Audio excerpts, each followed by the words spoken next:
Welcome to AKS vlog. Hi friends, நாகர்கோயிலில் நாங்கள் ப்ராப்பராக மீன் கறி கருவாட்டு கறி எப்படி வைக்கிறது அப்படிங்கிறது தான் இன்றைக்குடைய பெரிய வீடியோவில் இன்றைக்கி ரெசிப்பியாக பார்க்க போகிறோம். சரியா, வாங்க நம்ம வீடியோக்குள்ளே போகலாம். அதுக்கு நான் முட்டி கருவாடை தான் எடுத்திருக்கேன். இந்த மாதிரி பிளந்து விட்டால் கருவாடு நம்ம யூஸ் பண்ணும்போது கறி பொதுவாக ரொம்ப டேஸ்ட்டாக இருக்கும் பார்த்துடுங்க. ஏன்னா பிளந்து வைக்க கருவாடுக்கும் முழுசாக இருக்க கருவாடுக்கும் வித்தியாசம் உண்டு. இந்த கருவாடு பிளந்து எடுக்கக்கூடிய கருவாடு தான் இந்த கரைஞ்சி போகும். மீன் கறி எல்லாம் வைக்கும்போது கரைஞ்சி போகும். கரைஞ்சி போக கருவாடு செம்ம டேஸ்ட்டாக இருக்கும். அப்படி இதை நான் க்ளீன் பண்ணி எடுத்தாச்சு. சரியா, நல்ல சுடு தண்ணியில் போட்டு அலசி எடுத்து வச்சுருக்கேன். இதுக்கு ஒரு மசாலா அரைச்சிடலாமா? கொஞ்சம் தேங்காய் எடுத்துடுங்க. அதுக்கப்புறமா 2 வெள்ளைப்பூடு, கொஞ்சம் சின்ன உள்ளி,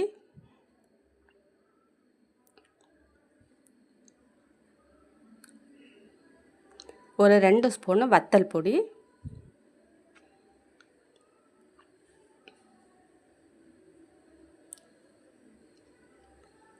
ஒரு ஸ்பூன் மல்லிப்பொடி. நான் இந்த அளவு தான் நான் எடுப்பேன் பார்த்துடுங்க.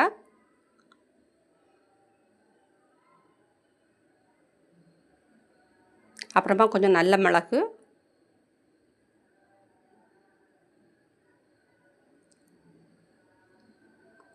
கொஞ்சம் மஞ்சப்பொடி. இவ்வளோத்தையும் நல்லா மை மாதிரி அரைச்சி எடுக்கணும். இந்த மாதிரி மைய அரைச்சி எடுக்கணும். எந்த அளவுக்கு மசாலா நல்லா மைய அரைச்சி எடுக்கிறோமோ அந்த அளவுக்கு கருவாட்டு கறி ரொம்ப டேஸ்ட்டாக இருக்கும் பார்த்துருங்க. அப்படியே க்ளீன் பண்ணி வச்சுருக்க கருவாட்டு கூட அந்த மசாலாயெல்லாம் அப்படியே தூக்கி போட்டுடலாம்.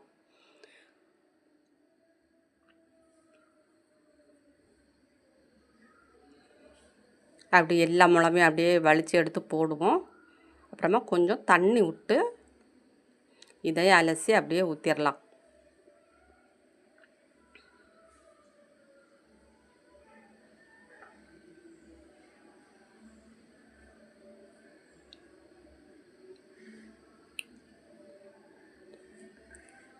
அடுத்து கருவாட்டுக்கு தேவையான புளி நான் ஒரு 2-3 சொல புளி எடுத்துருக்கேன். இது ஒரு நெல்லிக்காய் சைஸ் அளவு புளி இருக்கும். இதை நல்லா புளியை நல்லா கரைச்சிக்கிடலாம். கையினால் நல்லா கரைச்சிட்டு கருவாட்டுக்குள்ளே அப்படியே ஊற்றிடலாம்.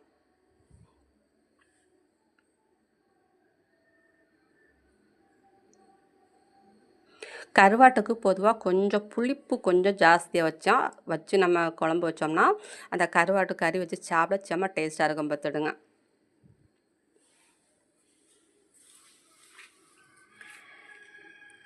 கறிக்கு தேவையான கொஞ்சம் தண்ணியை நம்ம விட்டு மிக்ஸ் பண்ணிக்கிடலாம். ரொம்ப திக்காகவும் இருக்கக்கூடாது, ரொம்ப தண்ணியாகவும் இருக்கக்கூடாது. அந்த மாதிரி மீடியம் சைஸில் உங்களுக்கு எந்த பதம் வேணுமோ அந்த பதத்துக்கு நீங்கள் தண்ணியெல்லாம் மிக்ஸ் பண்ணிக்கிடுங்க. சரியா, இந்த மாதிரி கை வச்சு கலக்குங்க. பொதுவாக கறிக்கு கருவாட்டு கறி ஆனாலும் சரி, மீன் கறி ஆனாலும் சரி, கை வச்சு தான் கலக்கணும். ஆப்பை போட்டெல்லாம் கலக்காதுங்க. கை வச்சு கலக்கும் போது தான் டேஸ்ட் அதிகமாக இருக்கும் பார்த்துடுங்க. அப்படியே தூக்கி அடுப்பில் தூக்கி வச்சு கொதிக்க வச்சிடலாம்.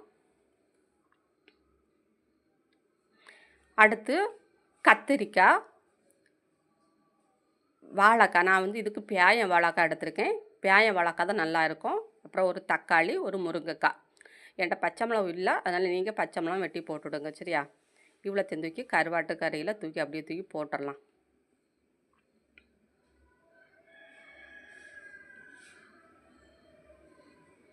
அப்படியே கையை வச்சு கொஞ்சம் மிக்ஸ் பண்ணி அப்படியே மூடி விட்டு கொதிக்க வச்சுருவோம். அப்படியே இருந்தீங்க அது கொதிக்கட்டும்.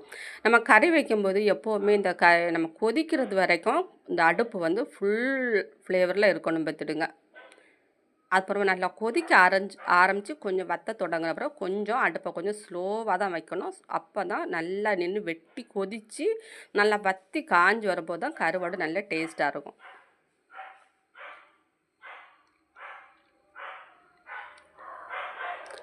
நிறைய பேருக்கு இந்த கருவாட்டு கறியெல்லாம் பிடிக்காது பார்த்துட்டுங்க. ஏன்னு தெரியுமா, அதுக்கு வாடை கொண்டு பிடிக்காது அப்படின்னு சொல்லிட்டு நிறைய பேர் சாப்பிட மாட்டாங்க.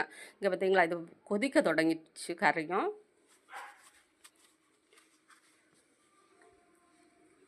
அப்படியே லைட்டாக அந்த சைடில் இருக்க மசாலா எல்லாம் தூக்கி அப்படியே கிண்டி விட்டுறலாம். சும்மா போட்டு ஆப்பையை போட்டு குடையக்கூடாது. கறி ஆனாலும் மீன் கறி ஆனாலும் சரி, கருவாட்டு கறி ஆனாலும் சரி, அது அப்படியே அதுக்கு போட்டுக்கு அப்படி அப்படி நின்று கொதிக்கட்டும் அப்படின்னு விட்டுறணும்.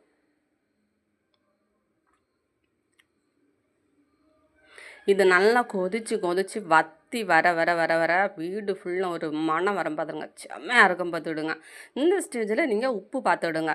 இந்த கருவாடு நம்ம வாங்கி எடுக்கும் போது செக் பண்ணிக்கிட்டோம் பார்த்துடுங்க. இந்த கறி வைக்கும்போது உப்பு ஃபஸ்ட்டிலே போட்டுறாதீங்க. ஏன்னா சில கருவாடு வந்து உப்பு உள்ள கருவாடாக இருக்கும், சிலது உப்பு இல்லாத கருவாடாக இருக்கும். அதனால் பார்த்து நீங்கள் எப்போவுமே உப்பு போட்டு விடுங்க. கொதித்த பிறகு உப்பு போட்டோன்னா நம்ம செக் பண்ணி போட்டுக்கிடலாம் பார்த்துடுங்க. இது கொதிக்க கொதிக்க வீடெல்லாம் கருவாட்டு கறிக்கு மனம் செம்மத்தனமாக இருக்கும் பார்த்துடுங்க. பாருங்கள், அது கொதிக்க போதே அப்படி செம்மையாக இருக்குது. அப்படி சுட சுட சோறம் ரெடி ஆகிட்டுருக்கு.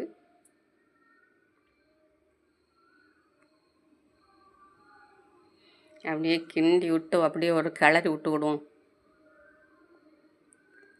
அது வத்தி வர வர தான் அது அடுப்பை வந்து கொஞ்சம் மீடியம் ஃப்ளேவரில் தான் வைக்கணும். அந்த சிம்மில் இருந்து கொஞ்சம் கூடுதலாக தான் நீங்கள் கூட்டி இந்த கறியை வத்த வைக்கணும் பார்த்துடுங்க. பாருங்கள், அந்த வாழைக்காய், முருங்கைக்காய், அந்த தக்காளி பழம் எல்லாம் அப்படியே வெந்து செம்மத்தனமாக இருக்குது கருவாடு. கறி ரெடி ஆகிட்டு பார்த்துடுங்க. ஸ்டவ் ஆஃப் பண்ணியாச்சு. அப்புறமா ஒரு சட்டியில் கொஞ்சமாக எண்ணெய் விட்டுடுங்க. கடுகு, கொஞ்சமாக கருவேப்பிலை, கொஞ்சம் சின்ன உள்ளி, கொஞ்சம் நிறைய சின்ன உள்ளி பொடி அரிஞ்சு போட்டு தாளிச்சு விடுங்க.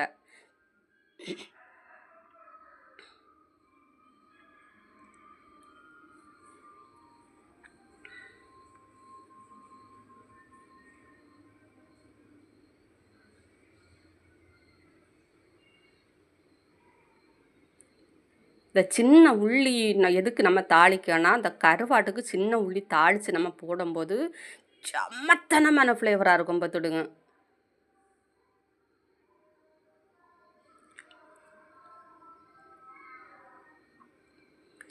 அப்படியே எடுத்து கருவாட்டு கறிக்கு மேலே அப்படியே ஊற்றிடலாம்.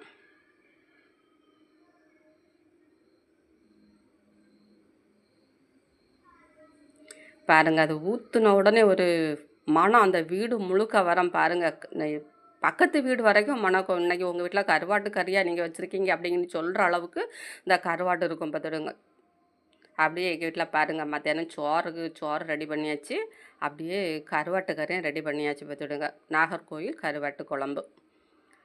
என்னுடைய வீடியோ உங்களுக்கு பிடிச்சிருந்தோன்னா லைக் பண்ணுங்கள், சப்ஸ்கிரைப் பண்ணுங்கள், மறக்காமல் பெல் பட்டனை ஆன் பண்ணுங்கள்.